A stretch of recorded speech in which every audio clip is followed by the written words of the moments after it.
ഷാർജയിൽ മരിച്ച കൊല്ലം തേവലക്കര സ്വദേശി അതുല്യ ഭർത്താവിൽ നിന്ന് നേരിട്ടത് കൊടിയ പീഡനം. മകൾ ആത്മഹത്യ ചെയ്യില്ല എന്നും സതീഷ് കൊലപ്പെടുത്തിയതാണെന്നും കുടുംബം ആരോപിച്ചു. ഭർത്താവ് സതീഷിനെ പ്രതി ചേർത്ത് കൊലക്കുറ്റത്തിന് ചവറ തെക്കും ഭാഗം പോലീസ് കേസെടുത്തു. നീ വിളിച്ചു വെച്ചതിന് ശേഷം ഞാൻ അമ്മയെ വിളിച്ചടി. അയാളെ ഉറങ്ങാനായിട്ട് കിടന്നു. ഞാൻ പറഞ്ഞില്ല, ഞാൻ അടുത്ത് മിണ്ടാത്തൊന്നുമില്ലായിരുന്നു. ഞാൻ താഴെ കിടക്കുമായിരുന്നു. അമ്മ ഞാൻ പുതപ്പ് മൂടിയെ സംസാരിച്ച് അമ്മയെടുത്ത് ചവിട്ടി കൂട്ടി തന്നെ അതൊക്കെ ഡിസ്റ്റർബൻസ് ആണ് ഉറങ്ങുന്നതിനെന്നും പറഞ്ഞു. എനിക്ക് വയ്യാടി, കനക വയ്യ, വയറെല്ലാം ചവിട്ടി സഹിക്കാൻ പറ്റുന്നില്ല. ഇത്രയൊക്കെ കാണിച്ചിട്ട് അയാളുടെ കൂടെ തന്നെ അയാളുടെ കൂടെ നിൽക്കേണ്ടി വരുന്ന അവസ്ഥയാണ്. പറ്റുന്നില്ല. സൂയിസൈഡ് ചെയ്യാൻ പോലുള്ള ധൈര്യമില്ല എനിക്ക്. വിവാഹം കഴിഞ്ഞ് 11 വർഷമാകുന്നു. ഈ കാലമൊക്കെയും അതുല്യയെ സതീഷ് ശാരീരികമായി ഉപദ്രവിച്ചതായാണ് പരാതി. ഭർത്താവ് ക്രൂരമായി മർദ്ദിക്കുന്ന ദൃശ്യങ്ങൾ അതുല്യ ബന്ധുക്കൾക്ക് അയച്ചിരുന്നു. നേരത്തെയും പ്രശ്നങ്ങളുണ്ടായിരുന്നു. അതൊക്കെ സഹിച്ച തന്റെ മകൾ ആത്മഹത്യ ചെയ്യില്ലെന്ന് അമ്മ പറയുന്നു. അവനൊരു സൈക്കോ പോലെ പെരുമാറുന്നു. ഫോൺ വിളിച്ചാലും അവൾക്കൊരു സ്വസ്ഥത കൊടുത്തിട്ടില്ല.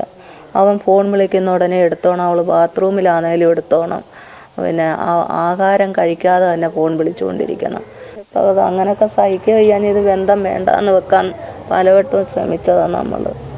അന്നേരമൊക്കെ അവൻ്റെ അമ്മ കരഞ്ഞ് നെഞ്ചത്തടിച്ച് ഈ അയലത്തുകാർക്കൊക്കെ അറിയാം, നിലയും വിളിച്ചുകൊണ്ട് നടക്കും. എന്നിട്ട് കോംപ്രമൈസിന് അങ്ങനെ ഒരു തരത്തിലും സഹിക്കുക ചെയ്യാൻ ഞാൻ ഇത് മുന്നോട്ട് പോയത്. പിന്നെ നമ്മുടെ കുഞ്ഞുങ്ങളോട് പറഞ്ഞാൽ അവർ നമ്മൾ പറയുന്ന കേൾക്കണ്ടേ. കേസൊക്കെ കൊടുത്തതായിരുന്നു കോടതിയിലൊക്കെ. കുഞ്ഞുങ്ങൾ സംസാരിക്കുന്നത് ഇഷ്ടമല്ല, അന്നേരമൊക്കെ വഴി തെറ്റിക്കുമെന്നാണ് പറയുന്നത്. കൂട്ടുകാർ വിളിക്കുന്നത് അവളെ വഴി തെറ്റിക്കുമെന്ന്. നേരത്തെ ദുബായിലായിരുന്നപ്പോൾ സതീഷ് അതുല്യയെ മുറിയിൽ പൂട്ടിയിടും. മദ്യപാനിയായ സതീഷ് നിരന്തരം ഉപദ്രവം തുടർന്നു. പലതവണ അതുല്യയുടെ അച്ഛൻ സതീഷിനോട് സംസാരിച്ചിരുന്നു. എന്നിട്ടും തിരുത്താൻ തയ്യാറായില്ല. അങ്ങനെ സ്വയം അവിടെ ജീവൻ എടുക്കാൻ അവൾ തുനിയുമെന്ന് എനിക്ക് തോന്നുന്നില്ല. കാര്യം അത്ര സ്നേഹമാണ് കുഞ്ഞിനോട് അവൾക്ക്. ആ കുഞ്ഞിനെ ഓർത്താണ് അവൾ മുന്നോട്ട് പോയിക്കൊണ്ടിരിക്കുന്നത് തന്നെ. അപ്പോൾ ഒരിക്കലും അങ്ങനെ ചെയ്യാൻ സാധ്യതയില്ല. ഇത് എൻ്റെ ഒരു കണക്കൂട്ടലെന്ന് പറഞ്ഞാൽ അത് മാത്രമല്ല, പിന്നെ അവിടെ തൂങ്ങി നിൽക്കുന്ന ഫാനിൽ ഒരു കാരണവശാലും അവൾക്ക് കയറിടാൻ പറ്റുന്ന ഉയരത്തിലല്ല. ഒറ്റയ്ക്ക് ഒരു കയറിട്ട് കുരുക്കിട്ട് ഞാനാൻ പറ്റുന്ന ഒരു ഉയരത്തിലല്ല, കുറച്ച് ഉയരത്തിലാണ് ഉള്ളത്. ഇവൻ മർദ്ദനത്തിലെങ്ങാനും അവൾ ബോധം കെട്ടാൻ കാണും, വീണ് കാണുമോ എന്നായിരിക്കും. അന്നേരം എടുത്ത് കെട്ടിത്തൂക്കിയതായിരിക്കാനാണ് സാധ്യത. അല്ലാതെ സാധ്യത സ്വന്തമായിട്ട് അവൾ ചെയ്യുമെന്ന് എനിക്ക് തോന്നുന്നില്ല. ഒരിക്കലും അത് അവൾ ചെയ്യത്തില്ല. അവൻ ഇന്നലെ പിന്നെ എന്നെ രാവിലെ ഒന്ന് വിളിച്ചിരുന്നു, അച്ഛാന്ന് പറഞ്ഞ് കരഞ്ഞിട്ട്. ഞാനത് അപ്പോഴേ കട്ട് ചെയ്ത്. അവനോടൊന്നും സംസാരിക്കാൻ എനിക്കില്ല.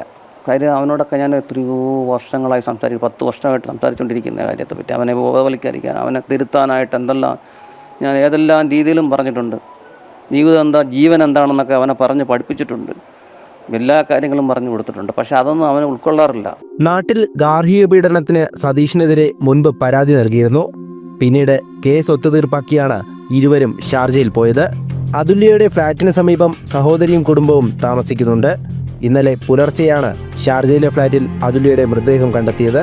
യുവതിയുടെ അമ്മ നൽകിയ പരാതിയിൽ മൊഴി രേഖപ്പെടുത്തി സതീഷിനെതിരെ ചവറ തെക്കുംഭാഗം പോലീസ് കേസെടുത്തിട്ടുണ്ട്. കൊലപാതക കുറ്റമാണ് ചുമത്തിയിട്ടുള്ളത്. ഷാർജ പോലീസും സംഭവത്തിൽ അന്വേഷണം തുടരുകയാണ്. ജനം, കൊല്ലം.